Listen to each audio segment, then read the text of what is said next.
19, faltaban apenas 8 días para que asumiera el nuevo gobierno y yo como vicepresidenta presté declaración indagatoria en Comodoro Pi. Recuerdo que en aquella oportunidad pedí que fuera televisada, o sea, pedí que la sociedad pudiera conocer a través del sistema del SIJ, del Sistema de Información de Justicia, como fue ahora la exposición de los fiscales, y no se me permitió tampoco televisar, que entraran cámaras para televisar la declaración indagatoria. No debía sorprenderme porque, tal como dije en aquella oportunidad, la sentencia ya estaba escrita. ¿Y por qué decía hace ya unos cuantos años, en el 19, que la sentencia estaba escrita? Y es muy simple, es muy simple. Cuando un sistema de justicia permite violar todas las normas, cuando un sistema de justicia permite que el juez, que se había declarado incompetente, esto es el juez Ercolini, se había declarado incompetente en una denuncia que hizo la entonces diputada Carrió en el año 2008, se declaró incompetente en el año 2011. Si no se puede ver, pero se puede ver con mitad de pantalla, de cualquier manera vamos a subir después. A ver, por favor, gracias. Ahí, en esa cámara. Esta sentencia es del 6 de julio del 2011, Poder Judicial de la Nación, Ercolini. Y son la denuncia por sobreprecios en la obra de pavimentación de la Ruta Provincial 7 de Chaco, adjudicada a los sucesores de Adelmo Biancalani, y las irregularidades denunciadas en la contratación de la firma Gotti por parte de la Gobernación de Santa Cruz. Bueno, esto eran apenas de las 51 obras que hoy forman parte del armado de esta causa, serían 5 o 6, estamos hablando del año 2011, tal vez un poco más. Pero ¿qué dijo ahí Ercolini? Ercolini, invocando jurisprudencia de la Corte de Justicia, dijo: la única participación del Estado Nacional en las obras viales en cuestión fue, como en el caso de la provincia del Chaco, la financiación total de las mismas, la que se efectivizó mediante transferencia a la Administración General de Vialidad Provincial de la provincia de Santa Cruz. En casos como estos, la Corte Suprema de Justicia de la Nación ya se ha expedido en reiterada jurisprudencia al analizar estrictamente la competencia de este fuero de excepción y, por lo tanto, resuelve enviarla. Aquí está la firma. Esta pieza, que es una sentencia, es una prueba, es una sentencia judicial, firmada por Ercolini y consentida a no saben por quién. Sí, por el fiscal Polichita. Ahí la están mostrando. Es perfecto. Ahí está la firma. Perfecto. Ahí está la firma de Polichita. Bien. Esto va a Santa Cruz. Y esto es otra cosa. La nata va a Santa Cruz también, porque estaba leyendo acá la tapa de Clarín, que dice: la nata promedió 24,7 puntos de rating y le sacó casi 9 puntos a Fútbol para Todos. ¿Y por qué? Lavado, presión opositora para que una causa no vuelva a Santa Cruz. No, sí, todo hace juego con todo. La causa va a Santa Cruz. Entonces, otra diputada, en ese entonces no era diputada, era dirigente provincial, era la esposa del candidato a gobernador que había perdido las elecciones en la provincia de Santa Cruz, denuncia en el juzgado federal también sistemas de cartelización y de sobreprecios. La entonces jueza federal de Río Gallegos toma una resolución en base a la denuncia de la diputada y pide informes a Vialidad Nacional respecto de todas las obras que la diputada había denunciado. No era diputada todavía, ahora es diputada. Y entonces Vialidad Nacional le manda el informe de 49 obras. Son 49 de las 51 obras que hoy conforman lo que se conoce como el juicio de vialidad. ¿Se entiende, no? De las 51 obras que hoy conforman el juicio de vialidad, 49 fueron remitidas por la Justicia Federal de Río Gallegos a la Justicia Provincial. Antes había hecho exactamente lo mismo el juez Ercolini. El 18 de junio del 2015 sale un sobreseimiento sobre esa causa provincial que la Nación, no voy a leer, también vamos a acompañar las sentencias, la Nación, insospecha sospechado de ser kirchnerista. Dice, sobreseen a Lázaro Báez y Peralta en una causa por sobreprecios en Santa Cruz. Peralta era el entonces gobernador de la provincia de Santa Cruz. El fiscal Giordano determinó que no hubo hechos de corrupción ni cartelización en la obra pública entre 2003 y 2013. El dictamen favorece al expresidente Kirchner, a la memoria deberían haber dicho del expresidente Kirchner, y tiene carácter vinculante. Esto lo publicó La Nación, sobreseimiento sobre 49 de las causas. El artículo también lo vamos a subir para que ustedes lo tengan. Y aquí, La Nación, en grande, sobreseen a Lázaro Báez y Peralta en una causa por sobrepeso en Santa Cruz. Esto sucedió en el 2015. ¿Qué sucede? Sucede que llega el nuevo gobierno e Iguacel es designado actual intendente de Capitán Sarmiento, creo, es designado interventor de vialidad. Y entonces, la primera resolución que hace Iguacel es ordenar una auditoría en un solo distrito de todo el territorio de vialidad nacional. Por supuesto, ustedes lo saben ya, el distrito 23, la provincia de Santa Cruz. Entonces, ¿a dónde se presenta esa denuncia? Ante el juez Ercolini. ¿Con qué fiscal? Polichita también. Bueno, el juez que en el 2011, o sea, 5 años antes, se había declarado incompetente, remitido todas las denuncias a Santa Cruz, ahora se declara competente, pero con una novedad. Incluyen el tema de asociación ilícita. Bien. Comienza entonces una feroz campaña, perdón, ahí llegué la cámara, gracias.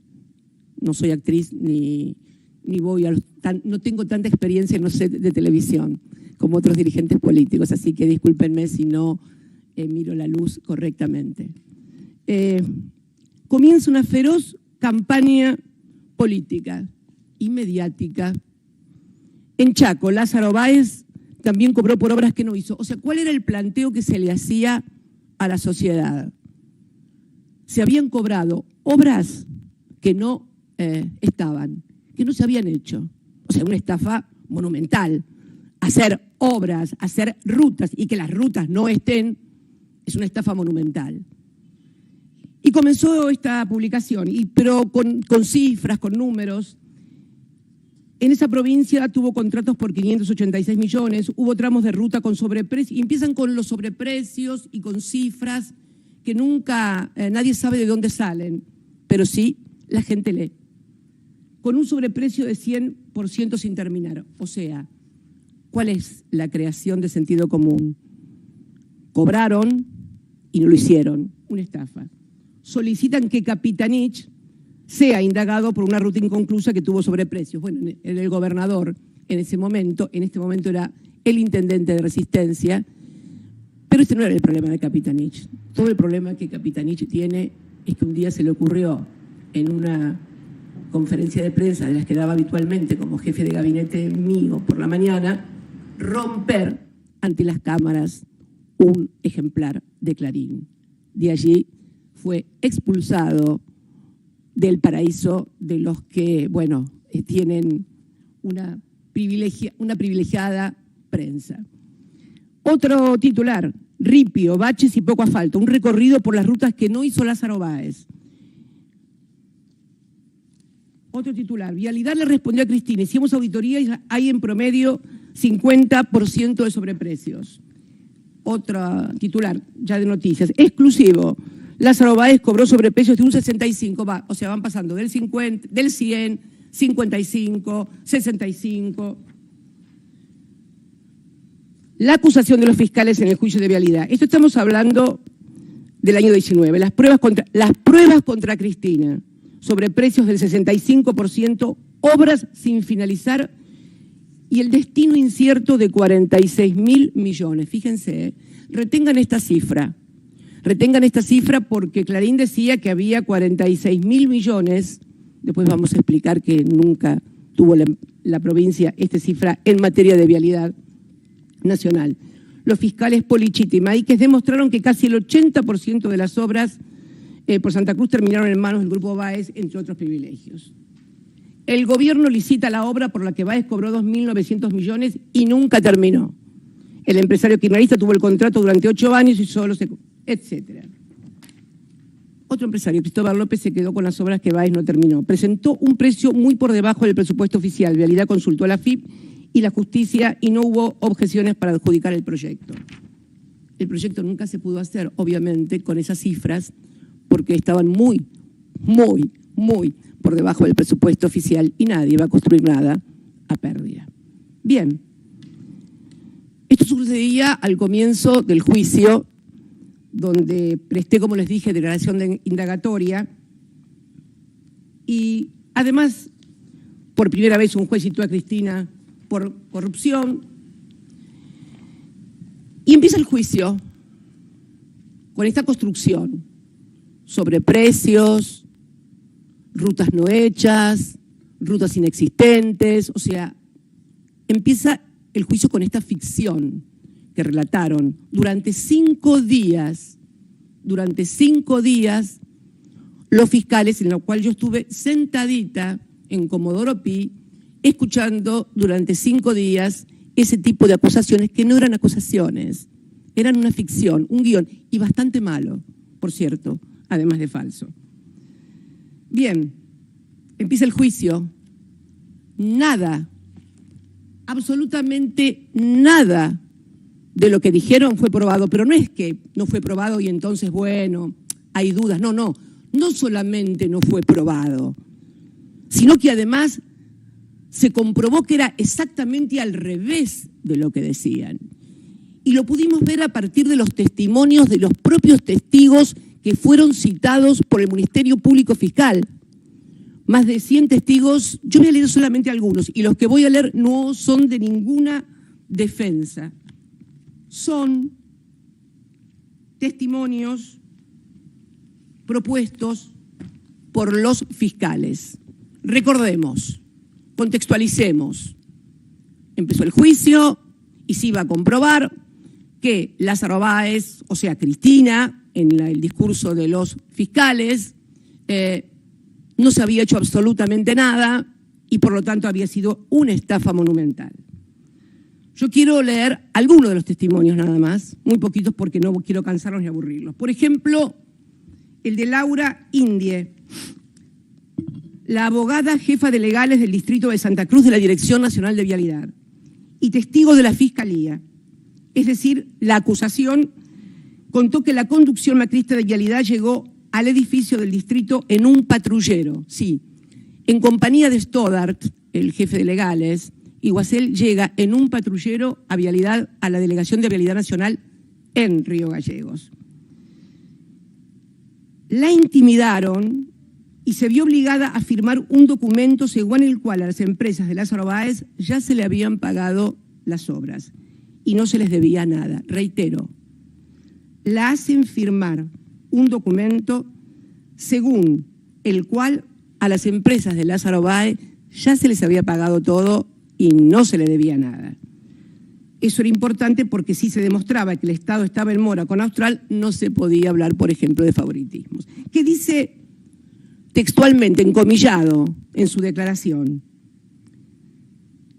Según relató bajo juramento el actual, los exfuncionarios macristas llegaron en un patrullero de la Policía Federal para pedirle que firme un documento. Comillas, les soy sincera, no corroboré nada y firmé, reconoció. Este es un testigo, me tengo que alejar un poco del micrófono, gracias. Me da indicaciones fuera de cámara porque les reitero, no voy a los programas de televisión, no tengo gran experiencia mediática. David Bamondes, otro testigo propuesto por la Fiscalía, explicó cómo se hacían las redeterminaciones de los costos. Escuchen esta palabra porque la habrán escuchado mucho del fiscal. Redeterminación de las obras. ¿Qué es? Cuando redeterminan el costo porque aumentaron los precios, o sea, hay inflación, aumentan los costos.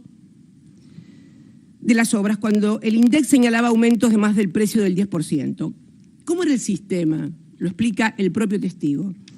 Se aplicaba un decreto de la época de Duhalde, no del kirchnerismo.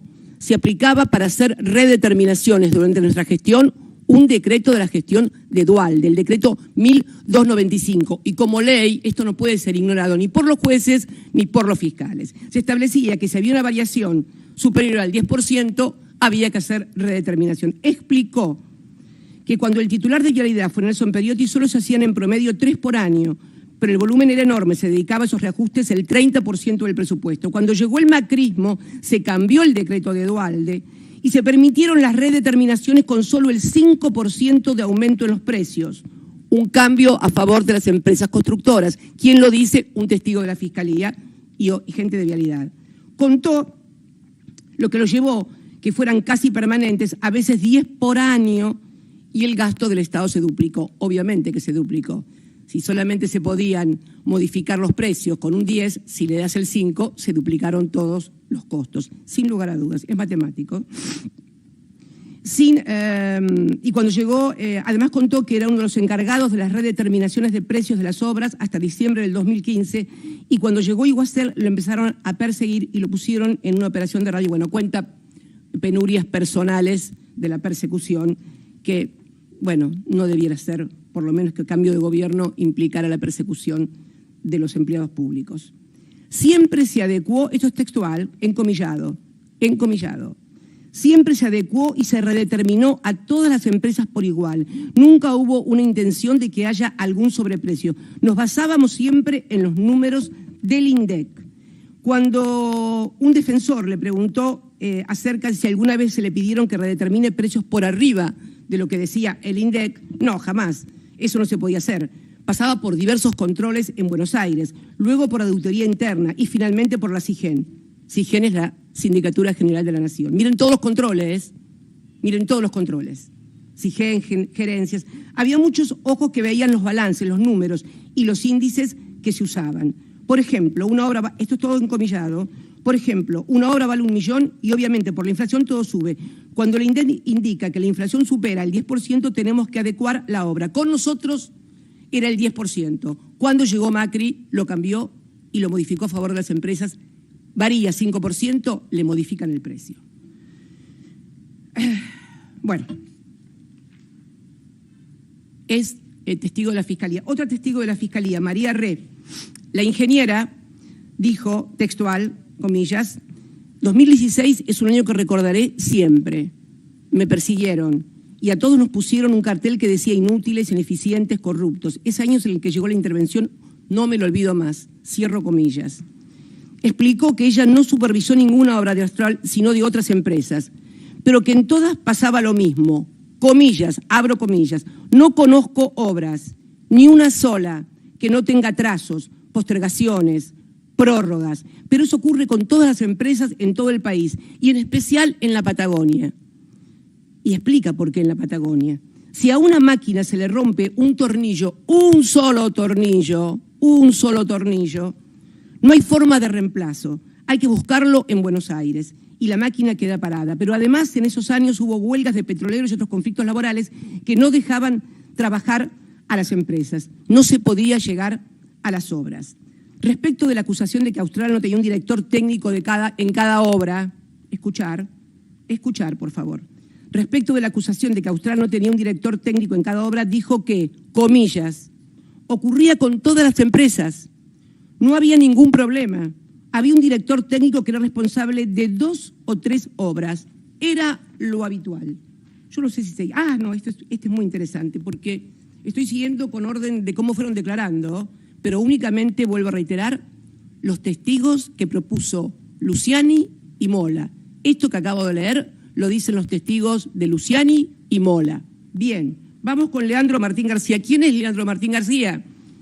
El interventor que Iguacel pone en el distrito cuando llega en el patrullero, junto a Stoddart.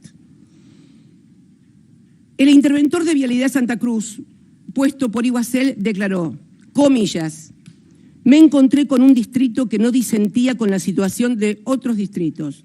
Había muchas noticias en los medios textual, había muchas noticias en los medios, pero no encontré ninguna situación anómala. Cierro comillas. Además, agregó que lo que hicieron con Iguacel fue quitarle todas las concesiones a Austral Construcciones y las obras quedaron paralizadas. Relató cómo lo llamaron de urgencia, comillas, a mediados de enero del 2016 para que viajara a Buenos Aires a entrevistarse con Iguacel y el jefe de jurídicos Stoda. Las primeras medidas que precisamente tomó fue la quita de las concesiones a Austral. Tampoco aportó datos al afirmar que las demoras en las obras, comillas, son habituales.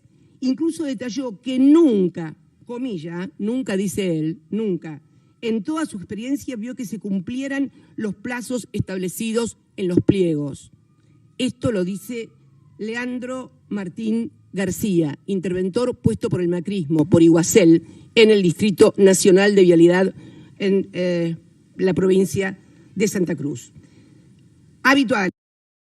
Dijo que las demoras en las obras son habituales, comillas. Nunca, comillas, en toda su experiencia vio que se cumplían los plazos establecidos en los pliegos. Según explicó, siempre hay contingencias que extienden los plazos de entregas más allá de las contratistas. Bueno, yo no sé si es necesario seguir con tantos testimonios, pero me parecieron que esos eran importantes. Hay dos muy importantes, que son los auditores, Jesús Justo Pastor Romero y González Oría, Biancho, muchos testimonios. Todos los testimonios propuestos por los fiscales Mola y Luciani, bueno, finalmente colapsaron. Entonces, ¿qué pasa? Durante todo este lapso, después voy a subir a la red también para que puedan ver la cobertura que le daban Clarín y La Nación, las dos naves insignias del lawfare, las dos naves insignias del lawfare, prácticamente no cubrieron nunca el desarrollo del juicio. Durante casi 3 años ni aparecieron. Fundamentalmente lo cubrieron 2 diarios, Ámbito Financiero, con una periodista siempre la misma, Sofía Caram, y otro, Raúl Colman, de Página 12. Ellos ni aparecían por el juicio, ni lo seguían. Solamente seguían con titulares que no tenían que ver con lo que estaba pasando con la realidad. Mientras el juicio sucedía, transcurría el 2019, el 2020, el 2021, y la verdad que cuando dije que tenían la sentencia escrita me quedé corta, porque en el curso de ese año y de todo el proceso de lo que fue el macrismo, del 19 cuando llegamos al gobierno, hasta ahora, comenzaron a aparecer las cosas que habían hecho en materia judicial el macrismo. Desde enterarnos que el jefe o uno de los jefes de la mesa judicial, Fabián Rodríguez Simón, Pepín, que sigue prófugo, había sido el artífice de la medida de Rosati y Rosenkrantz por decreto presidencial sin acuerdo en el Senado, en la Cámara, hasta nos enteramos también que Fabián Rodríguez Simón fue el que extorsionó a Alejandra Gils Carbó, procuradora fiscal de la Nación, votada con los votos que exige la Constitución, con amenazas sobre sus hijas para que renunciara. Finalmente Alejandra Gils Carbó renunció. Nos enteramos también, porque lo sufrimos en carne propia, del sistema de espionaje que se había montado entre la AFI y algunos sectores judiciales que permitían que se cablearan los penales para escuchar a los abogados con los detenidos que ellos llamaban por la corrupción, pero que todos sabemos que eran detenidos políticos.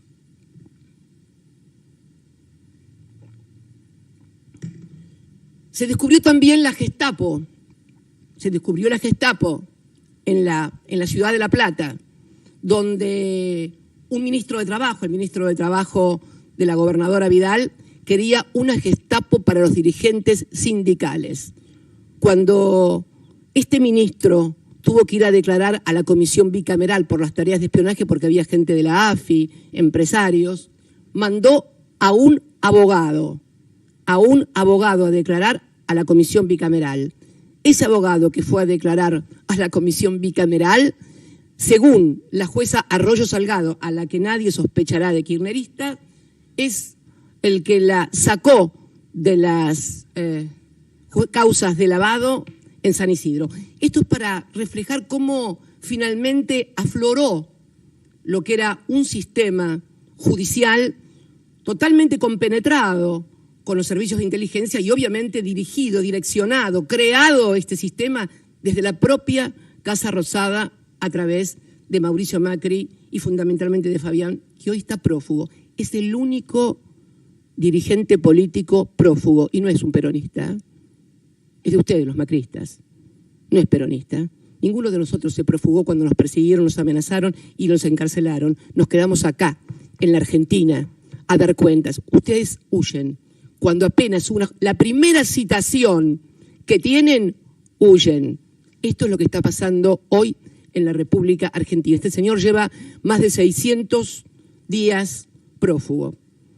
Bueno, quiero también comentarles algo para que se tenga una cabal comprensión de lo que estoy hablando. Miren, seguramente a Pepín Rodríguez Simón no lo conocen tanto.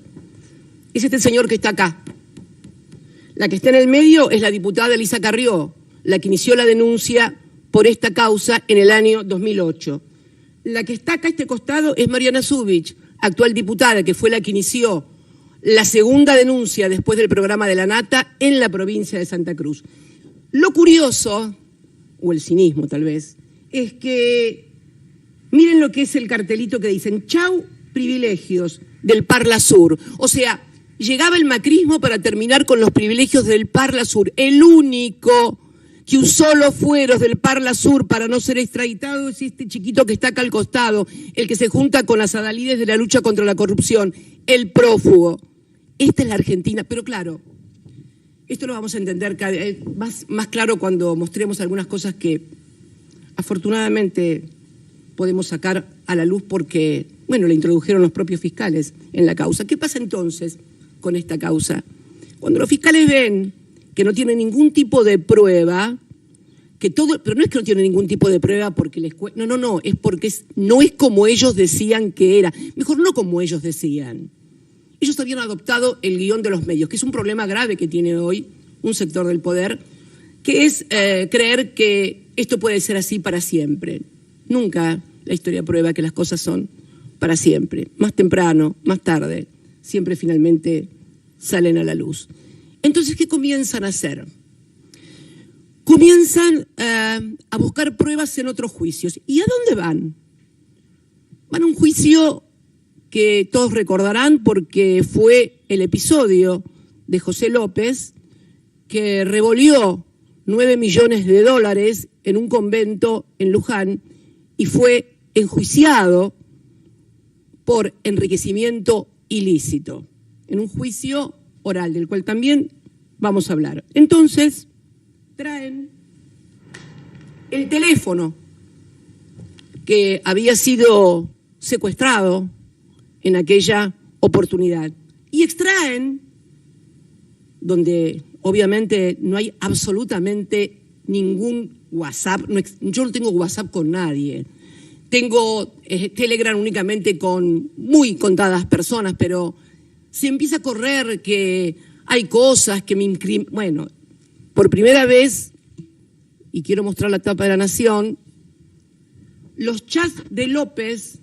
revelan que Cristina intervino para pagarle a Lázaro Báez. Bien, como yo no sabía que habían introducido esta prueba, porque los fiscales recién fueron autorizados a introducir toda la prueba que trajeron de otros juicios en la última audiencia del debate oral por el tribunal, sin que nadie pudiera controlar nada. Pero no está mal que hayan introducido esto porque creo que se va a demostrar con esto que además de mentirosos y de ficciones no trabajan y no leen las pruebas que recaban.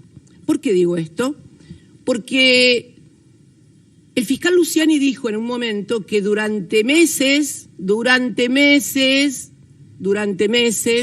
estuvo leyendo las 9.000 páginas que integran el desgravado del teléfono secuestrado a José López en aquel lamentable y horrible episodio en Luján, y que había encontrado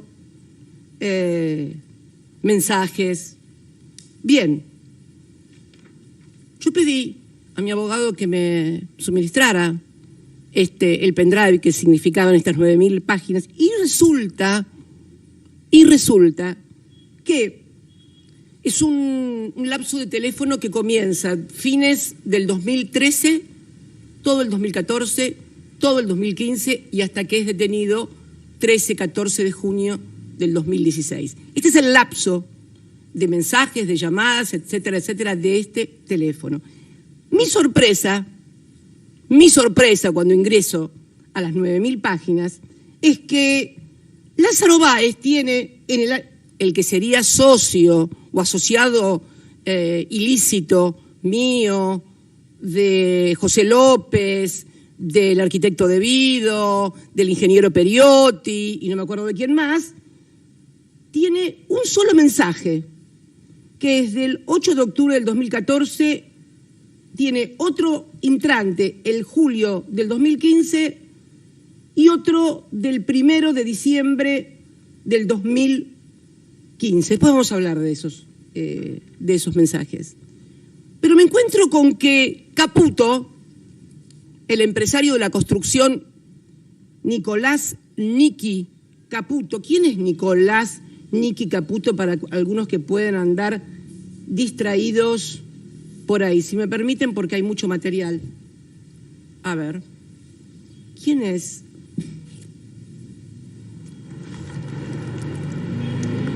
Quiero recordar también... Ay, ¿dónde estaba la...?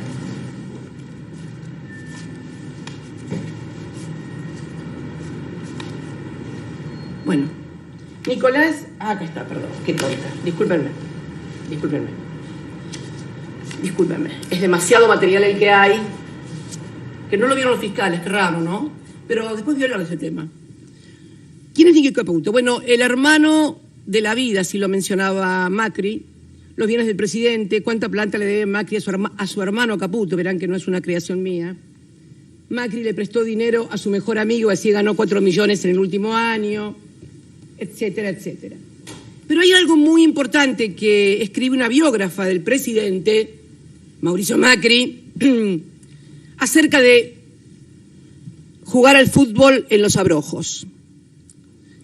Esta periodista, que es biógrafa, insospechada de ser anti-K militante y biógrafa autorizada del presidente Macri, dice que una curiosidad en la cartografía del nuevo poder, los abrojos, que siempre ostentó el centro simbólico de tener la mejor cancha de césped del país, es el corazón de la intimidad presidencial. O sea, los abrojos es el corazón de la intimidad presidencial. Me hubiera gustado preguntarle a los jueces, tal vez por eso no querían escucharme y por eso me negaron el derecho de defensa. Los funcionarios que juegan al fútbol semanalmente, los miércoles por la noche, en torneos domésticos de Casa Rosada que organiza el vocero Pavlovsky, no lo hacen en los abrojos, lo hacen en Olivos, porque ser invitado a San Miguel, como dicen los Macri, implica un nivel de proximidad de la que no goza cualquier ministro. Entre esos privilegiados, por ejemplo, pueden estar, entre otros, Niki Caputo, María Eugenia Vidal, Michetti Peña o el gurú ecuatoriano. Calculo que se refiere a Durán Barba. Bien, cuando encuentro... ¿Se puede empezar a mostrar, por favor, en la mitad de pantalla, las más de 100, una correspondencia que comienza en diciembre del 2013? Recordemos que el primer mensaje que hay entre los dos mensajes, estos tres que tiene Lázaro Báez, empieza recién el 8 de octubre del 2014. 8 de octubre del 2014, el primer registro. Niki Caputo, 18 de diciembre del 2013, que es cuando empiezan, 2 días antes había empezado los mensajes, se ve que hubo cambio de teléfono. Niki Caputo, dueño de una empresa constructora importante, hermano del alma, insospechado de cercano.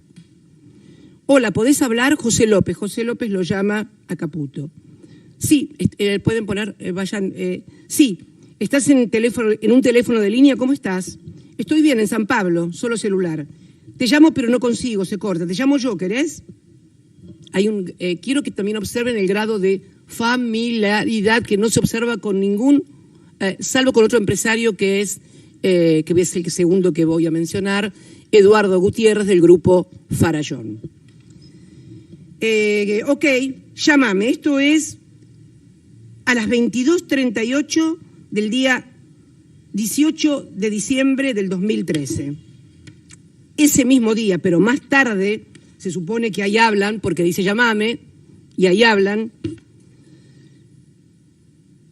A las 23:25, o sea, 11:25 de la noche, desde el teléfono de Frei Amílcar, que era el jefe de gabinete de José López, dice: el certificado del soterramiento se paga mañana con clearing 24 horas para que lo vean este viernes. No quiero hacerme cargo de la DNA, debe ser Dirección General de Administración.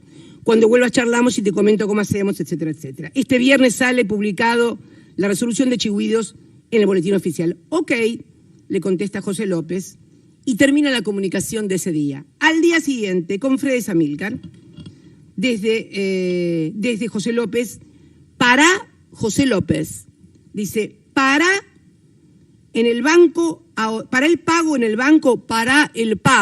el banco a Odebrecht. Hacé lo que tengas que hacer. Después te explico. Más que entendido, le contestan. Decirle al banco, le indica José López, que te devuelvan el certificado, se refiere a un certificado de obra por el soterramiento del ferrocarril Sarmiento, que ahora voy a explicar esa obra verdaderamente emblemática. Bien. Decirle al banco, le doy instrucciones, decirle al banco que te devuelve el certificado por error y sacalo de Lucofin y ponelo de vuelta en la unidad ejecutora de CEL, será bien unidad ejecutora. Ok. Urgente, hoy a la mañana hacé lo que te pedí del Banco Nacional. No te preocupes. Sí, no te preocupes, pues el certificado aún está en el Lucofin y de allí vuelve a la unidad de CEL, nunca va a llegar al Banco Nación. Recién hablé al Lucofin y en 15 minutos lo estarían devolviendo a la unidad. En el Banco Nacional Argentina solo hay una transferencia para acreditar, no habrá ningún certificado. Urgente, ya está transferido por sistema y con remito al expediente de Lucofin. Muy bien hecho, vos lo pedís, vos lo tenés. Bien. Esto sucedía a la mañana. A primera hora de la tarde, 13:57, otro llamado o mensaje desde el jefe de gabinete, José A. López. Están bombardeando a llamadas los brasileños, a Celser y a Sinesi, pues ya vieron que el expediente volvió a la unidad.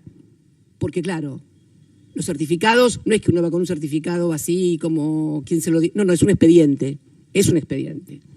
Volvió a la unidad, no saben qué responder, dame indicaciones.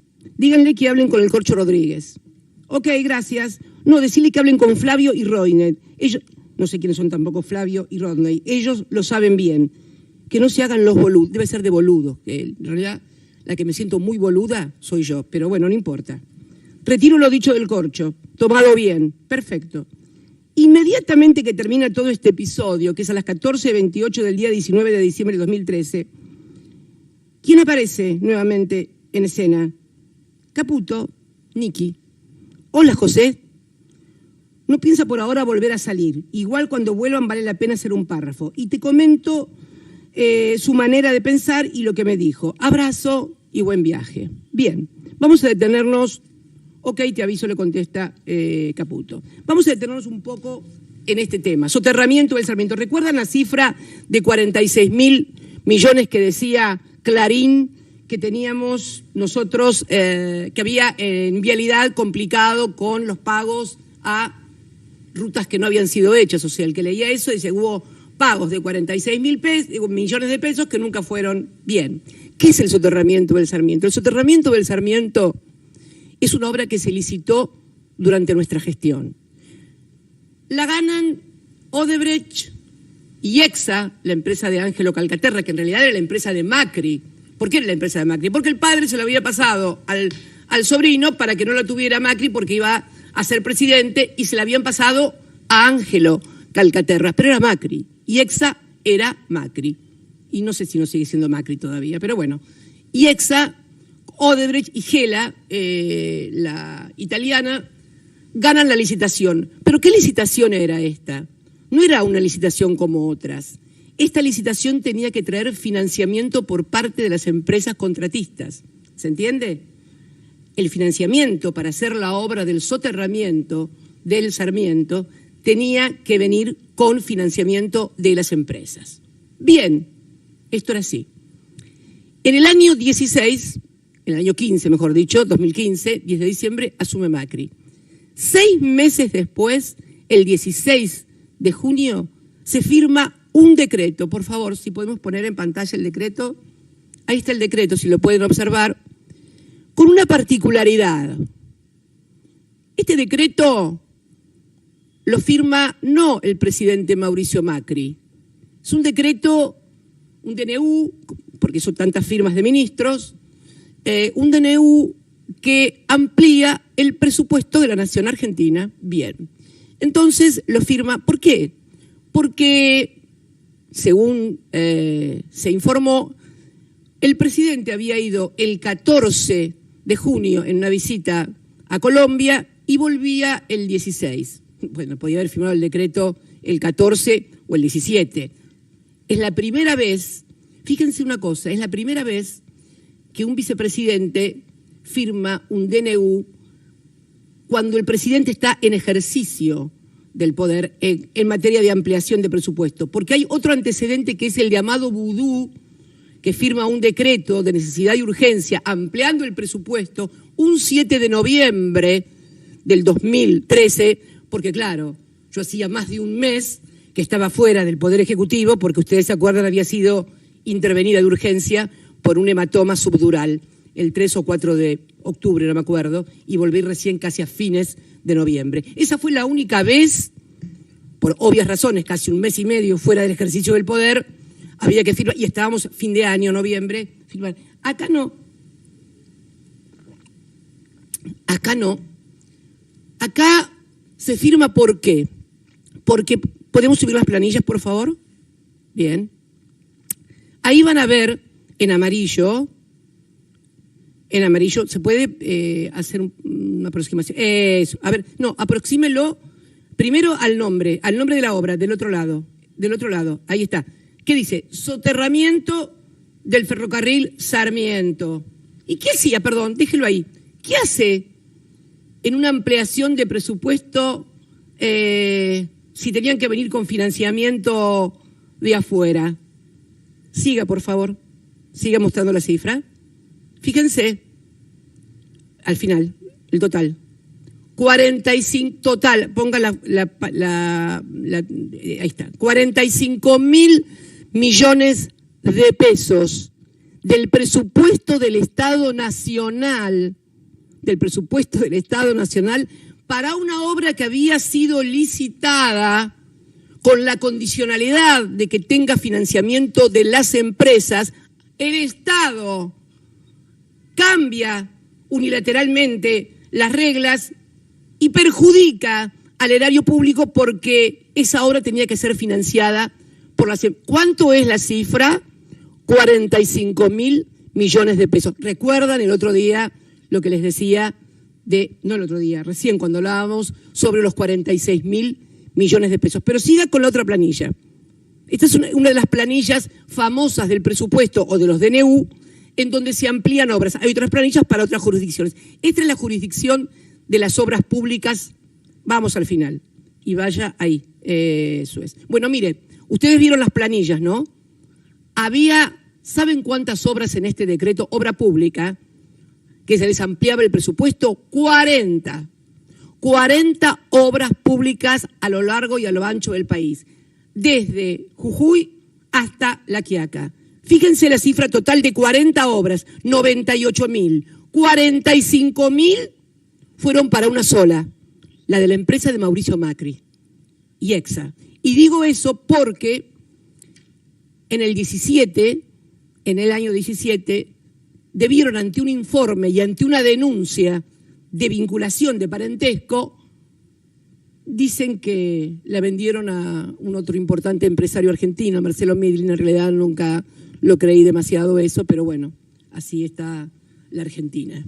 Esto es lo que pasa, y quería hacer esta salvedad en el soterramiento porque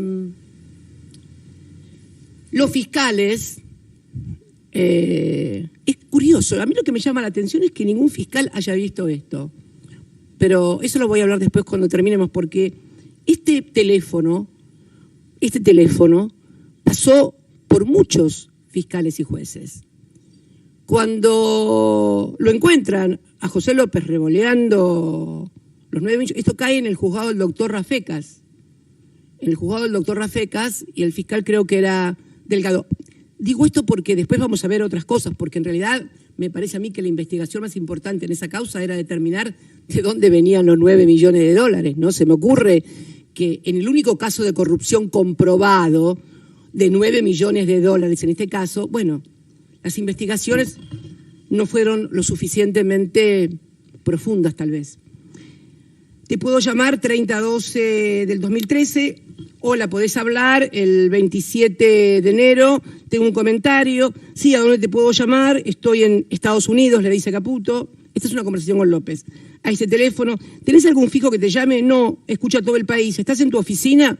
No, escucha todo el país. Dice, no, todo el país seguro que no lo escuchaba la AFI, y por eso no quería hablar seguro. Pero bueno, ¿estás en tu oficina?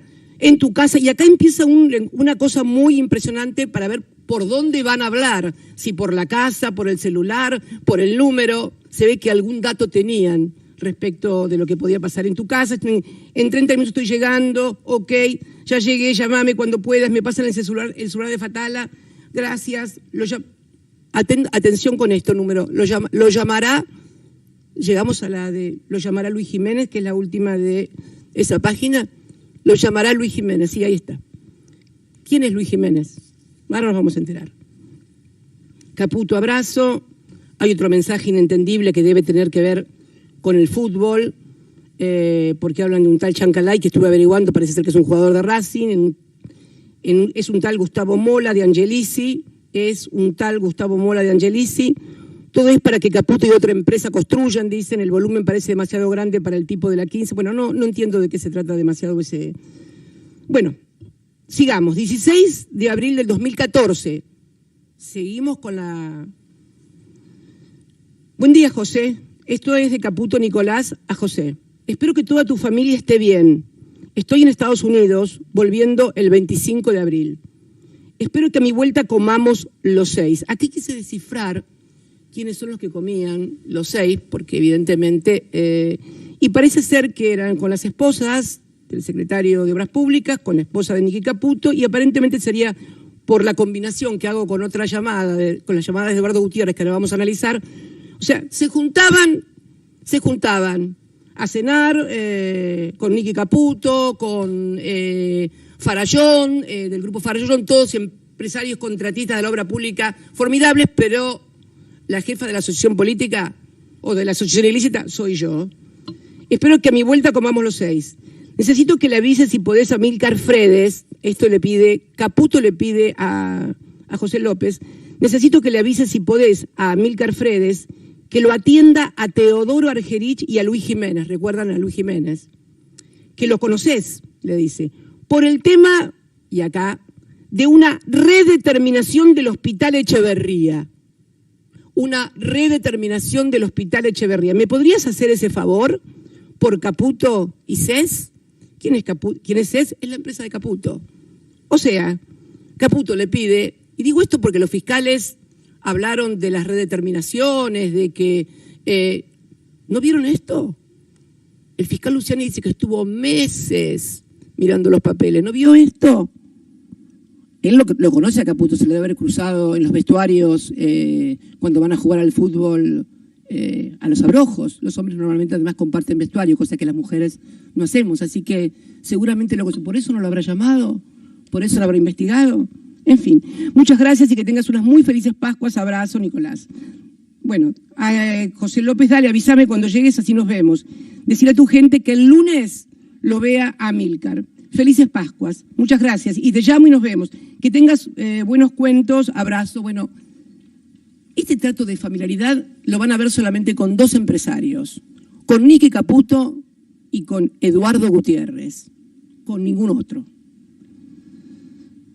Ya que, porque digo esto, porque no es porque considere que la amistad sea un pecado, pero el que lo ha considerado un delito ha sido, por ejemplo, el fiscal Luciani Mola. ¿No le llamó la atención este grado de familiaridad con Nicky Caputo, del secretario de Obras Públicas, que es miembro de la asociación ilícita de la que yo soy jefa? ¿No le llamó la atención a Luciani y a Mola, a los jueces del tribunal tampoco? Notable, ¿eh?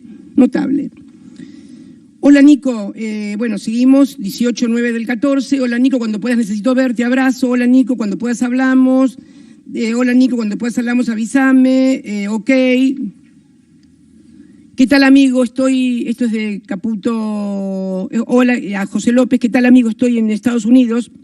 ¿Querés que te llame un fijo? Hola, Nico, cuando puedas hablamos, avísame. Le paso un número de teléfono. Buen día, le dice otro día. Esto es 30 de octubre. O sea, la frecuencia, la familiaridad, la cotidianidad de las comunicaciones da una relación que, bueno, que me llama la atención, que con los criterios y los códigos que Luciani y Mola han examinado algunos hechos, no les llame la atención esto. Bien. ¿Qué le dice Caputo? Con respecto a Tucumán, yo sé que es un poco tedioso, pero quiero al final explicarles qué es lo que significa todo esto y cómo repercute en la vida institucional y fundamentalmente social y económica de la gente. Que esto, aunque parezca muy alejado de lo que le pasa a la gente, créanme que en definitiva está mucho más cercano de lo que ustedes piensan. Buen día. Con respecto a Tucumán, en principio, ok, vayamos por tu camino trazado hasta fin de año y ahí vemos cómo está todo. Si todo sigue bien, seguimos. Y si hay que modificar algo, nos hablamos. Abrazo. Esto creo que lo atribuyo a que José López quería ser diputado nacional. Primero quería ser gobernador de la provincia. Después, cuando quiso ser diputado nacional, yo me opuse a que fuera diputado nacional cuando me lo propusieron de la provincia del Tucumán. Creo que en Tucumán pueden dar fe de lo que estoy diciendo. Bien, José, mis mejores deseos para esta Navidad, para vos. No vi solamente a él y a Gutiérrez, este tipo de... José, mis mejores deseos para esta Navidad, para vos y los tuyos. Abrazo, Nicolás. Gracias, Nicolás, por tu acompañamiento y felicidades para vos y tu familia. Abrazos. Otra llamada de Caputo, ya esto era para el 24/12 del 14, esto es para el año nuevo, 1 de enero del 2015, de Caputo. Feliz año, José, para vos y tu familia. Abrazo, Nicolás. Gracias, amigo, le contesta. Igualmente, feliz 2015 para vos y tu familia. Bien. 25 de marzo del 2015. Hola, ¿podés hablar? Hola, ¿podés hablar? ¿A dónde te llamo? ¿Tenés un fijo? Era todo un drama cuando hablaban. ¿De dónde hablaban? Si al fijo, al celular, al número. Yo no sé qué tiene que ver esta gente que no quiere que la escuchen. A las 10 estoy en casa, le contesta López. Bueno, ok, número. Ok, a esta hora te llamo. Nadie contesta, salvo una grabadora. Estoy llegando en 20 minutos. Ok, ya estoy. Bien. Es por Tucumán, le dice Caputo. Estás en la oficina, estoy en Aeroparque, le puedo comentar a Eduardo G. Acá en el 19/6/2015, le puedo comentar a Eduardo G. y que se lo transmita. No sabemos qué es. Ok, dale, buen viaje. Y si no tenés, Eduardo G. es Eduardo Gutiérrez, el dueño del grupo Farallón. Bueno, buen viaje. Y si no tenés respuesta, me llamás directamente. ¿Querés que te llame? Lo encontré, ya te llama. O sea, desde Gutiérrez. Bueno, acá hay toda una mezcla de Gutiérrez, de que sean muy amigos todos, lo cual no dice nada, pero en los criterios de Luciani Mola, esto debía ser un escándalo monumental y tendría que estar denunciando todo esto. Nada de eso. Bien, ok, siguen las llamadas y llegamos al 29 de junio del 2015. Esto es muy interesante. Es de López a Caputo. Hola, Nicolás. Necesito que pongan toda la operatividad necesaria. Tenemos en cuenta que estamos hablando, cuando yo hablé del hospital, de la redeterminación del Hospital Echeverría, era el hospital que recién pudimos inaugurar este año, o ahora el año pasado, mejor dicho, porque cuando ganó Macri lo paralizó la obra, pese a que faltaba muy poco terminar. Pero ahí Caputo pedía redeterminación y mandaba a un... Imagínense si el fiscal Mola o Luciani hubieran encontrado esto respecto de Austral Construcciones. hubieran pedido más que condena por 12 años, pena de fusilamiento, por lo menos. Bien. Hola, Nicolás. Necesito que pongan toda la operatividad necesaria para terminar la conexión eléctrica del faro y los carteles del Museo Malvinas, igual que la estanqueidad de la sala donde está el tablero que comanda el faro. Está siendo monitoreada por el secretario privado de la presidenta, o sea, yo, que pasa diariamente por ahí. No quiero un escándalo político por este tema, gracias. ¿Me permiten una digresión con respecto a esta obra del Museo de Malvinas? Que es cierto que para mí fue una obra muy especial, todos saben que yo soy muy malvinera, y hacer durante nuestra gestión el primer Museo de Malvinas para mí me llenó de orgullo y de amor fundamentalmente. Y además hacerlo también en la ESMA, en el predio de la ESMA, no era en cualquier lugar. Estábamos colocando el Museo de Malvinas en el predio de la ESMA, el mismo que había entregado Kirchner en el 2004 cuando lo recuperó y lo convirtió en un espacio de la memoria. Bien, y es cierto, cuando una vez pasé por el auto y no vi que el faro de la Soberanía era un faro grande que estaba arriba del museo y que decía Soberanía. A mí me encantaba, era el faro de la Soberanía y de Malvinas, me encantaba. Se había cortado la luz, pasaba el secretario, decía no está la luz, bueno, fue todo un drama. Pero fíjense cómo lo cuida José López a Nicolás Caputo. Hola, Nicolás, te necesito tema, gracias. Me ocupo, no tengo idea de lo que estás hablando, le dice Caputo del faro de la... Dice, me imagino, pero creo que es un tema insignificante, pero muy sensible, y no me gustaría que te jodan. Abrazos. Posiblemente la que lo jodiera sería yo, no sé. Ok, ya le pasé para que lo hagan. Siguen las conversaciones. Muchas gracias. Hoy está terminado. Hola, amigo de Nicolás Caputo. 6, son muchísimos los mensajes. 6 de agosto del 2015. Hola, amigo mío, espero que estés bien. Te reenvío el mensaje de Eduardo Gutiérrez. Acá Caputo le reenvía a José López un mensaje de Eduardo Gutiérrez, el del grupo Farallón. Hola, Nico. Hola, Nicolás. Estoy en Italia. Necesito que hables con José para decirle que todavía no nos pagaron lo que me había prometido. Repito. Hola, Nicolás. Estoy en Italia. Necesito que hables con José para decirle que todavía no me pagaron lo que me había prometido. Le adjunto el mensaje que le envía Nivelo para que estés al tanto. Hola, Germán. Estoy en Italia. Antes de venirme la semana pasada estuve con José y lo llamó a Amílcar del Hospital y Museo. No nos pagaron nada el mes pasado. Nos deben 75 millones y 35 millones.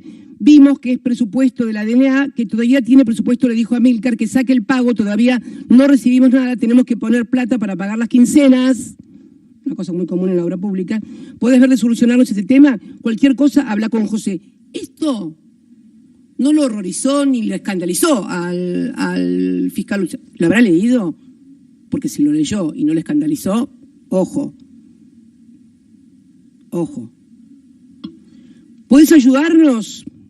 Otro mensaje, 6 de agosto. ¿Puedes avísame si te llegó este mensaje? Gracias y fuerte abrazo y espero verte pronto. Ok, me ocupo. Abrazos. Llamame, siguen. Muchas gracias por tu respuesta.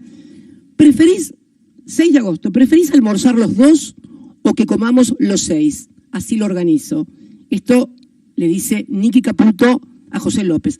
¿Preferís almorzar? Nunca vi una cosa, por lo menos en todo lo que estuve mirando, igual. ¿Preferís almorzar los dos o que comemos los 6? Así lo organizo. Bien. A Nicolás Caputo. Almorcemos nosotros, le dice José López, para charlar. Y luego sociales. O sea, sociales. Luego. Bien. Lo organizo con tu gente. Digo... No estoy horrorizándome, estoy diciendo cuáles son los criterios de Luciani y Mola. ¿Cuáles son los criterios de Luciani y Mola? Estoy preguntando eso. Y de otros fiscales que después voy a hablar también. Hola, ¿podrías decirle al IBC, esto es 11 de agosto de 2015, de José López a Nicolás Caputo? Atención. Hola.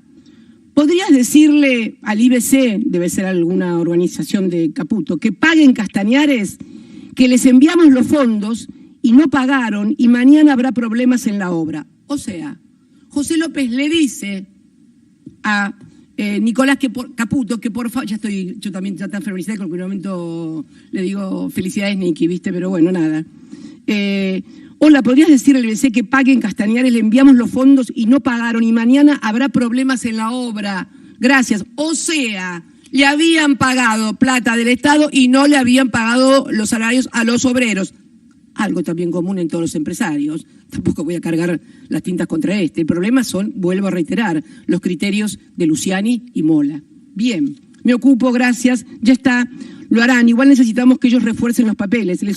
Igual necesitamos que ellos refuercen los papeles. Les falta de todo. Ok, me dicen que no es así. Así que se reúnan con Vivienda y la empresa, resuelvan todo, abrazo. Igual cobrarán. Ok, Nivel ya está en el tema, que llamen y coordinen. Ya pago, abrazo. Bueno, el último mensaje es el 13 de agosto del 2015, que es el último, a ver, sí, 13 de agosto del 2015. Ya se pagó, abrazo, ok, abrazo. ¿Por qué, señor, esta fecha? Bueno, es la fecha en que hubo paso. Y entonces quedó Macri candidato a presidente. Ese es el último registro que tenemos, por lo menos, de Caputo con José López y que los fiscales no vieron. Bien, vamos al otro, que es Eduardo Gutiérrez. Bueno, Eduardo Gutiérrez tiene una serie, son muchos llamados también. Yo quisiera después mostrarles una pequeña tablita que hicimos, la tenemos ahí, la tablita esa de los llamados de acuerdo a los empresarios. ¿La tenemos? Bueno, la deben estar buscando Eduardo Gutiérrez. También empieza un poquito más tarde que Caputo. Caputo empezaba sus mensajes el 18 de diciembre, este empieza el 20 de diciembre, también con felicidad, Navidad, buen año nuevo, abrazo Eduardo Gutiérrez, gracias igualmente para vos y tu familia. Hola, te puedo ver el jueves, ¿a qué hora? ¿Te viene bien? Abrazo, 23 del 12 del 13. No estoy, si querés el viernes 27 a las 12 te espero, o las 11, bueno, y así son muchos mensajes, pero es muy complicado, pasemos las 18 a la reunión, eran reuniones y encuentros permanentes con el empresario, que vamos a dar cuenta de ahí, pero detengámonos en el que dice, el que es del 8 de enero del 2014, el 8 de enero del 2014, lo llama Eduardo Gutiérrez, le da un mensaje a Eduardo Gutiérrez a José López y le dice, José, perdóname que te jorobe, pero estoy muy complicado. ¿Está ahí? ¿Está en pantalla? Sí, bien, gracias. José, perdóname que te jorobe. Yo sé que es muy tedioso. Yo sé que esto es muy tedioso. Pero por favor les pido que aguanten un cachito. José, perdóname que te jorobe, pero estoy muy complicado financieramente. No cobré nada de lo que vimos juntos. El 23 de diciembre, ni validad, ni AISA, ni hospital, ni museos, muchísima plata, y se complica. ¿Me puedes dar una mano? Gracias. Hola, José, 2 temas, bueno, siguen. Hola, soy José López, me dijo Germán Nivelo que operaron a tu papá. Bueno, estas son ya cosas de que operaron al padre de este señor, Eduardo Gutiérrez, a quien no conozco. Hola, José, puedo verte, feliz día del amigo, y así se suceden. José, pedí la audiencia para Niki y yo con el Lingeri, todavía no me contestaron. José, por favor, decime qué querés que haga con el tema del Lingeri. Bueno, gracias, cariñosa Mari. Mari es la señora de José López. Hola, amigo, ¿cómo andás? No te olvides que tenemos que hacer la reunión familiar con Niki. Este es un mensaje del 12 de septiembre. Hola, amigo, ¿cómo andás? No te olvides que tenemos que hacer la reunión familiar con Niki. Hola, bueno, ahora José me dice mi hija que recibió un mensaje tuyo. Parece ser que lo operaron y sí, inclusive pide que si Mari está rezando por nosotros, un episodio feo de salud, y la señora de José López es muy católica, que le pide que recen por ella, no me parece nada mal, pero qué criterios los de Mola y los de Luciani, digo. Hola, Mercedes, saludado, bueno, se saludan, y así, querido amigo, feliz año 2015 para vos y tu familia, abrazo fuerte, puedo verte después. En 5 te llamo. Este es muy particular porque se ve que tenían muchas reuniones personales, entonces solo acordaban por mensaje dónde verse y cómo verse. Entonces, es una sucesión de mensajes y acuerdos, te veo, listo, ¿cómo te fue? Muy bien, estoy reunido, termino y te llamo, hola, ¿puedes hablar? Todo esto va a estar disponible en el espacio nuestro para que puedan mirarlo todos los periodistas de investigación de la República Argentina. Bien, estoy acá a las 15 en mi oficina, paso, dale, te espero, abrazo, llegué, y así, cuando lunes o martes, seguimos. Y me quiero detener porque había otra que tenía que ver. No puedo seguir por un tema. Hola, necesito hablarte por un tema, Nico. No lo puedo encontrar. Sigo buscándolo por un tema de Tucumán. Lo encontré, ya te llamo. Ahí lo llaman. Hola, acá también le dice el secretario de Obras Públicas, José López, le dice que también pongan en operatividad el famoso faro de la soberanía de Malvinas. Y ahí le comentan todos los pormenores de lo que estaba pasando. Fue un sabotaje, encontraron tornillos, le cuenta que fue un sabotaje el que tuvimos en el Museo de las Malvinas. Bueno, sí, por supuesto, la prefectura no se la tomó, pero fue en la comisaría, pues en la exposición, y cuenta cosas que tienen que ver con eso. Te reenvío el mensaje de Eduardo Gutiérrez. Hola, Nicolás, estoy en Italia. Necesito que hables con José para decirle que todavía no nos pagaron lo que me habían prometido. Es el mensaje que le había reenviado y que lo vimos ya del otro lado. Leíste mi mail, no llegó ningún correo el mío, bueno, y siguen así. Siempre, pero es una sensación de cotidianeidad, de familiaridad, de todos los días, ¿no? Gracias, Eduardo. Espero, digamos que José López vivía en una casa que era de este señor, en la casa que él vivía al momento de que revolea los 9 millones de dólares en el convento de Luján, era de este señor. Seguimos, que ahora voy a hablar de ese tema.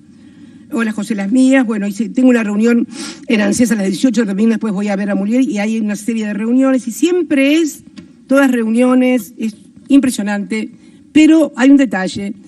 Nicky Caputo terminó la última comunicación cuando su hermano de la vida, no su primo. Este Caputo saben quién es también, ¿no? Es el primo del otro Caputo, del Fondo Monetario, de la deuda, etcétera, etcétera. Bien. Cuando Caputo gana Macri la PASO y por supuesto se convierte en candidato, acá no, acá está la última comunicación, es de Gutiérrez el 9 de junio, que le dice, perdonad que no te contesté, pero estaba viendo cuando iba, creo que el martes, si no sigo. Se nota que en las últimas partes ya no había mayor dificultad para encontrar, no era todo tan inmediato.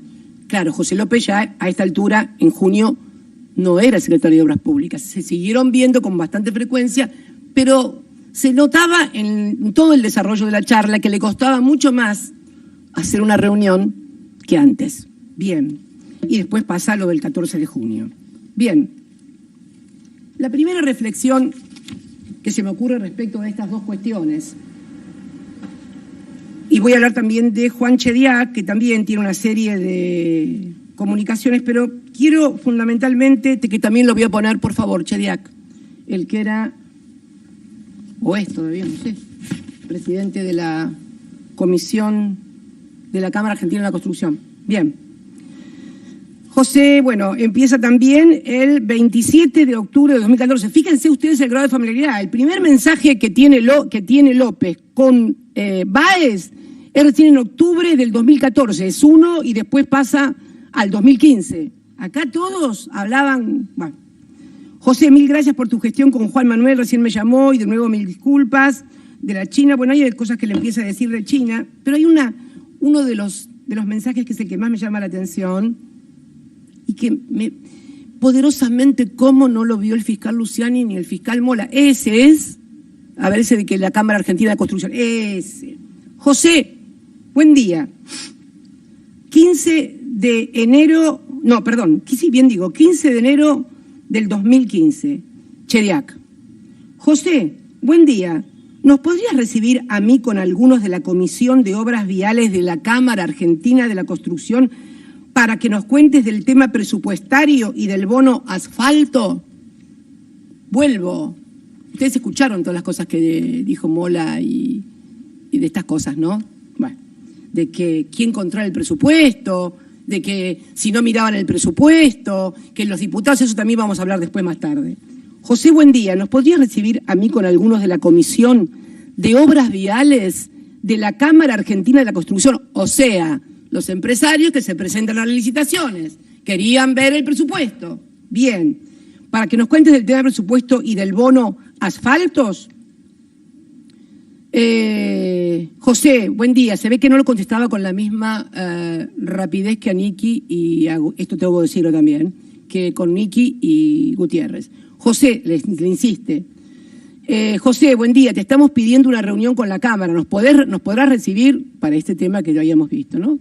El lunes hablamos y coordinamos, le dice. Ok, José, buen fin de semana. Después hay una serie de comunicaciones.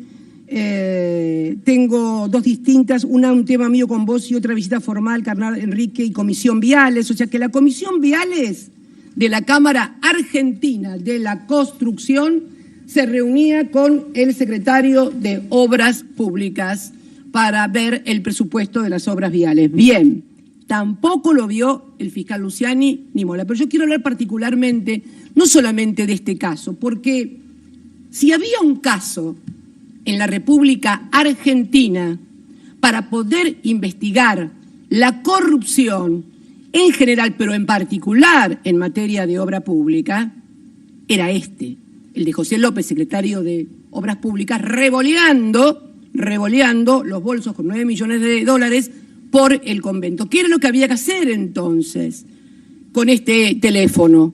¿Ustedes se enteraron que Caputo haya sido citado o investigado? Porque había que ver de dónde venían los $9 millones. ¿Y qué pasó con eso? ¿Hubo algún tipo de investigación? ¿Qué hicieron los fiscales con estos teléfonos y con estas llamadas?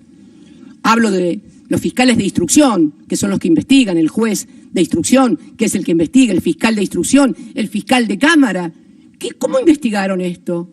Que esto no se sabía, porque yo me enteré a partir de que el fiscal Luciani y el fiscal Mola introducen esta cuestión entre gallos y medianoches a este expediente de vialidad de 51 obras viales en la provincia de Santa Cruz que no tiene que ver nada con el mundo. ¿Nadie investigó esto cuando encontraron a un tipo con $9 millones revoleando en un convento? Sí, se investigó. ¿Saben qué pasó? Se mandó un oficio a Estados Unidos, a la Reserva Federal, porque había billetes, fajos termosellados, salidos directamente de la Reserva Federal. ¿Qué informó la Reserva Federal? Que sí, un fajo había sido enviado ¿a dónde? Al Banco Finansur. ¿Quién estaba en el Banco Finansur? Un señor que se llama Sánchez Córdoba. ¿Quién es el señor Sánchez Córdoba? Un señor que integraba la comisión directiva con Macri y con Angelici, no sé, porque yo de fútbol no entiendo mucho, en Boca. ¿Saben por qué? Cuando empezaron a tirar el ovillo de esto, pararon, porque aparecieron ellos en el ovillo, los macristas. Cuando el fiscal Luciani dice, donde uno aprieta sale pus, tiene razón, fiscal Luciani, la pus de ustedes, los macristas, esto es lo que sale y no investiga. Comodoro Pi podía haber investigado esto, pero ¿cuál fue? ¿Hubo una asociación ilícita entre López y estos funcionarios? No. A López le dieron, creo, 7 años en el juicio oral y le dieron a este señor, Eduardo Gutiérrez, que vivía en la casa de él, que tenía, se ve que no lo vieron los fiscales, pues tendrían que haber seguido investigando, o tendrían que haber seguido pidiéndole informes a la Reserva Federal de los Estados Unidos. No lo hicieron, porque no les convenía. Y esto es lo que yo voy a explicar, qué significa esto institucionalmente. O sea, no lo hicieron por eso, porque no les convenía, eran ellos los dueños de esos $9 millones que le habían pagado al secretario de Obras Públicas. No tengo la más mínima duda. Bien, ¿y qué pena le dieron al señor Eduardo Gutiérrez? 2 años y 6 meses. ¿Por qué? ¿Por qué 2 años y 6 meses? Porque es escarcelable. O sea, ahí no hubo asociación ilícita. Con todo esto no hubo asociación ilícita. No hubo asociación ilícita. Entonces, pregunto, no solamente eso, cuando los empresarios, el empresario Galera, creo que era el otro, no me acuerdo bien el apellido, y y Gutiérrez, apelan en casación, la casación le confirma el fallo del Tribunal Oral de 2 años y 6 meses. Pero ¿quién es el miembro de la casación que pide el sobreseimiento de los empresarios? Adivinen quién es. Máiquez, el actual presidente de casación, de la Cámara de Casación, puesto a dedo en la Cámara de Casación, como lo hizo Macri, Maíquez, que fue ministro de María Eugenia Vidal, cuyo hijo, Ignacio, fue el fiscal que con Polichita me acusaron a mí en este juicio, y cuyo otro hijo, que está en la Procuración Fiscal de la Ciudad de Buenos Aires, es el que hizo el peritaje. Todo queda en familia. Este señor pidió el sobreseimiento de estos empresarios. ¿Por qué? Bueno, porque la Argentina es un lugar muy particular. Yo siempre digo que acá mueren todas las teorías, y también digo que el lawfare tiene un espacio, un escalón superior. Siempre hemos sido un poquito más allá los argentinos. Cuando vivimos la tragedia de la dictadura militar, de la dictadura genocida, fue la más sangrienta de todas. Cuando imperaba en América Latina la doctrina de seguridad nacional y el partido militar, los partidos militares intervenían sobre los gobiernos populares, fue el más terrible de todos, a punto tal que la figura de detenido desaparecido es tomada a nivel internacional de la Argentina. Me tocó, y no puedo decir el honor porque me hubiera gustado no tener que firmar nunca eso, incorporar la figura del detenido desaparecido, que me acompañó el entonces ministro Tayana a París. Yo era senadora y también fue en compañía de Estela Carlotto y creo, si mal no recuerdo, de Tati Almeida también. Pero sí, en esa tragedia, en esta farsa de hoy, que es el lawfare en América Latina, cuando ya no hay partidos militares, pero hay partido judicial, ¿qué hacen? Van un paso más. El lawfare en Ecuador, en Bolivia, en Brasil, es para desplazar, para estigmatizar, para anular a los gobiernos populares. Acá van un paso más. Acá no se trata solamente de estigmatizar, confundir a los gobiernos populares con asociaciones ilícitas. Van un poco más allá. Protegen a los que verdaderamente roban en el país. Porque al fiscal Luciani le parece la más grande tragedia de corrupción, 51 obras viales, que voy a repetir la cifra porque esto está estaba el 10 de diciembre del 2015 en el sistema de vialidad, eran algo así como 8.000 millones de pesos, o 12.000 en obra pública. Nada que ver con las cifras que dijeron. Las 8.000 millones que eran de las obras de Austral Construcciones y las empresas de Austral Construcciones son el soterramiento del Sarmiento 5 veces más, cuando no correspondía que le dieran un solo peso, porque habían ganado la licitación. ¿Y saben por qué hay una denuncia en Comodoro Pi que no pasa naranja? ¿Saben por qué no pasa? ¿Quién hizo la denuncia? La tonta. Cuando me toma declaración indagatoria Ercolini con el chiquito Maíquez sentado ahí y Polichita, yo le digo, pero ¿cómo me interrogan por esto a mí? Y resulta ser que el presidente acaba de firmar un decreto donde se le da financiamiento a las empresas que tenían que traerlo ellas por 40. Eran 3.400 millones de dólares en ese momento. El dólar todavía estaba a 13 pesos, 14 pesos. No a los 9.70 que lo dejé yo. Porque en realidad este partido judicial no solamente va a estigmatizarnos a nosotros, los peronistas, los kirchneristas, los nacionales, los populares, como quieran llamarlo, sino que los va a proteger a ellos, porque los está protegiendo, porque no sabemos dónde están los 45.000 millones de dólares del Fondo Monetario, pero acá no pasa nada. No sabemos de soterramientos, no pasa nada. Es más, se comprueba que Mauricio Macri hizo inteligencia a los familiares de Lara San Juan, la tragedia más grande que tuvo la Armada Argentina en tiempos de democracia. Está demostrado con videos, con fotografías, con todo. Y sin embargo lo sobreseen. ¿Quién lo sobresee?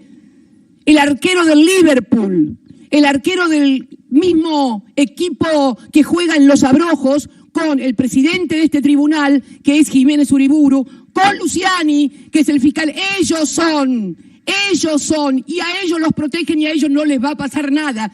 Pero ¿saben qué? A los que sí le pasan cosas son a los argentinos, que no tienen guita, que no les alcanza nada por el endeudamiento que tuvimos y por cómo destruyeron lo que durante 12 años pudimos construir, donde piense como piense, ningún argentino puede decir que no se vivía mejor que ahora y que se había vivido mejor que nunca. hasta ese momento. Por eso pide el fiscal 12 años. Son 12 años, los 12 años del mejor gobierno que tuvo la Argentina en las últimas décadas. El de Néstor Kirchner y mis 2 mandatos. Y lo digo con números.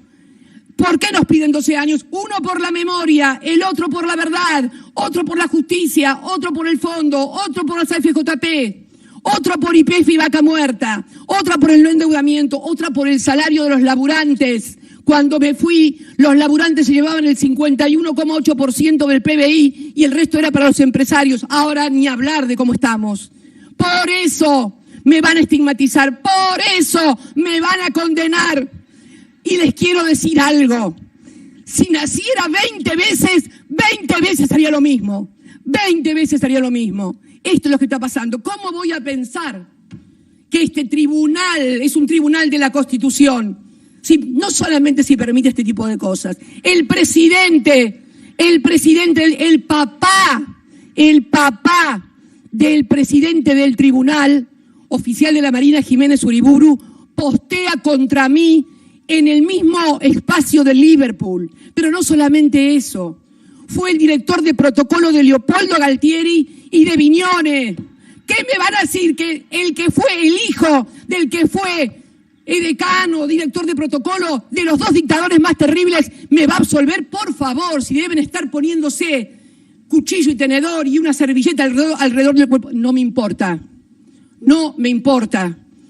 No me importa. También está casado con la nieta del que fuera el coronel responsable de la masacre de Margarita Belén. No les falta nada. No les falta nada. ¿Quieren tomarse revancha de qué? ¿De qué?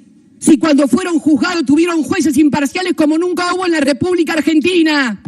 Fueron juzgadas por jueces imparciales y no se les dijo que era ninguna asociación ilícita. Esta es la diferencia. ¿A quién quieren chamullar con todas estas cosas? Miren, no importa. Yo lo único que lo lamento es porque esta persecución, no sobre mi persona, cuando yo milito desde muy joven y corrí riesgos tal vez mayores porque no era que te metan presa, era que te maten, no te desaparezcan, no te torturen, era otra cosa. Así que haber ingresado en la historia por nuestros gobiernos me llena de satisfacción y orgullo. Pero quiero decirles que me preocupa mucho algo, que si bien esto no tiene efecto sobre mí, sí tiene efecto sobre el resto de la dirigencia política, porque esto disciplina a la dirigencia política. Lo dije el 18 de diciembre del 2020 en La Plata, de los funcionarios y funcionarias que todos tienen miedo de firmar, y es natural, no estoy haciendo ninguna crítica. Estoy simplemente diciendo que esto disciplina a la clase política para que nadie se anime a hacer 2 veces lo mismo. 2 veces decirle al Fondo Monetario, pagarle y andate. 2 veces decirle que no a los fondos buitres. No. 2 veces a FJP. No. 2 veces a Vaca Muerta. No. Ahora los escucho hablar a todos de los 30.000 millones de dólares que va a producir Vaca Muerta a partir del gasoducto. ¿Saben por qué puede producir 30.000 millones de dólares si la vamos a tener para llenar el gasoducto? Porque hubo alguien que tomó la decisión de recuperar patrimonio de los argentinos.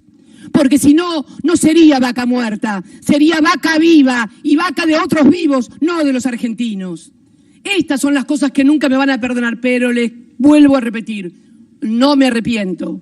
Sé que, como lo dije ya, tengo la condena escrita, además, con todo el sistema, porque yo me olvidé también de comentar que durante todo el 19, del 19, ahora nos hemos enterado de todas las visitas que hacen los funcionarios de casación a Olivos, a La Rosada, con Macri.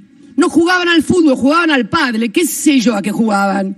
Es claro, también esta corte que ya sabemos lo que hizo, tardó 4 años en pronunciarse sobre los recursos que habíamos presentado y lo hizo todo a medida y al menú del Tribunal Oral. En fin, esta es la Argentina y la verdad que me preocupa mucho la situación de millones y millones de argentinos que por ahí parece que uno estuviera alejado a partir... No, esto tiene que ver con todo.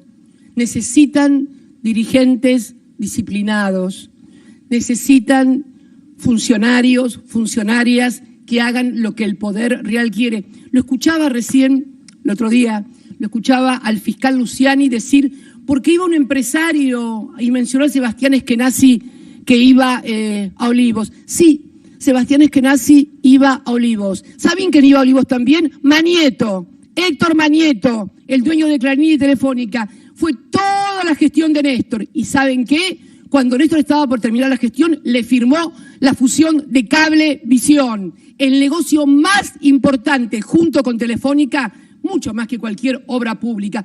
No sé si algún fiscal tomará nota para pedir si hubo algún acuerdo entre Manieto y Kirchner para firmar la fusión de Cablevisión y demás. Todo es así en la Argentina, todo hace juego con todo. De cualquier manera, creo que es necesario que todos aquellos que creen que es posible todavía cambiar algo en este país, reflexionemos sobre las cosas que están pasando. Esto no es un juicio a Cristina Kirchner, esto es un juicio al peronismo, esto es un juicio a los gobiernos nacionales y populares, este es un gobierno a los que peleamos por la memoria, la verdad, la justicia, el salario, las jubilaciones, la independencia, la obra pública. Sí, la obra pública fue una formidable gestión de gobierno desde La Quiaca hasta Ushuaia.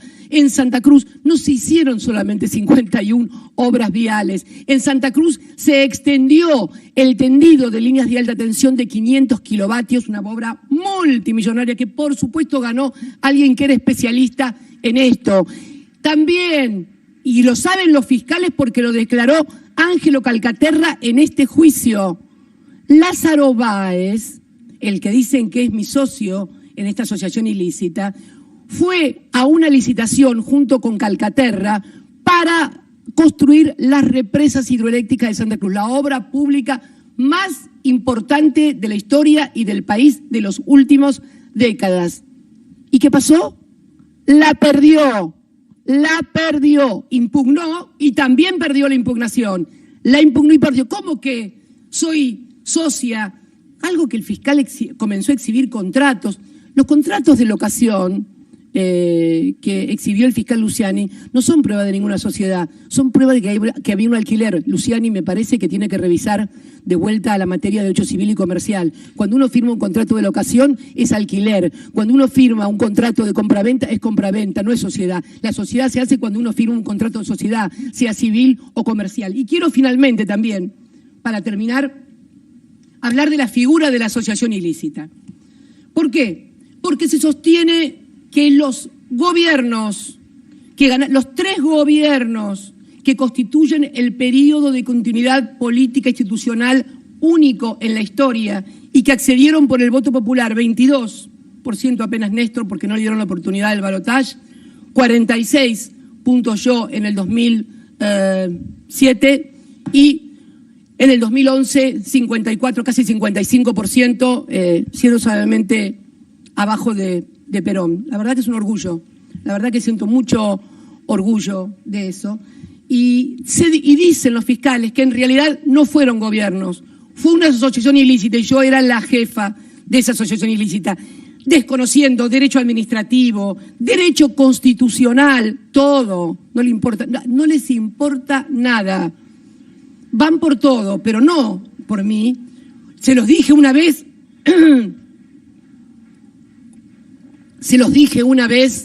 antes de irme como presidenta, ¿se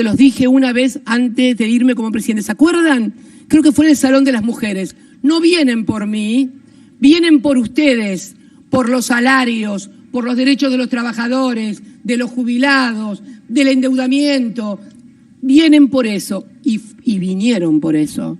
Y por eso hoy todavía estamos pagando esas consecuencias. Por eso, una vez más, agradecerles el tiempo. Me hubiera gustado tomar más tiempo porque hay muchísimas más cosas, pero quería decirles que esto es lo que yo quería decir en el tribunal. Quería mostrarle lo que yo había encontrado al fiscal Luciani y al fiscal Mola. Y también me gustaría reflexionar con algún otro fiscal que haya estado con esto, cómo fue que no siguieron investigando de dónde venían los $9 millones. Yo por lo menos lo tengo bastante claro. Gracias.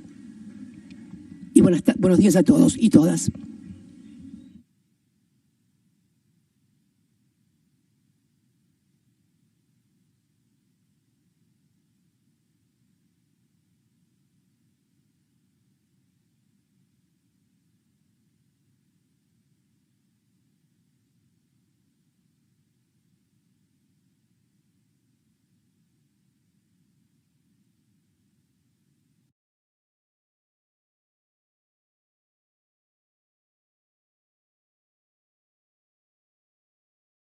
Bienvenidos a Odisea. Estamos en medio de una tormenta. Si miramos la economía, si miramos una serie de factores que caracterizan hoy a la economía, como por ejemplo la alta inflación, la caída estrepitosa y permanente de reservas por parte del Banco Central, con los efectos que tiene eso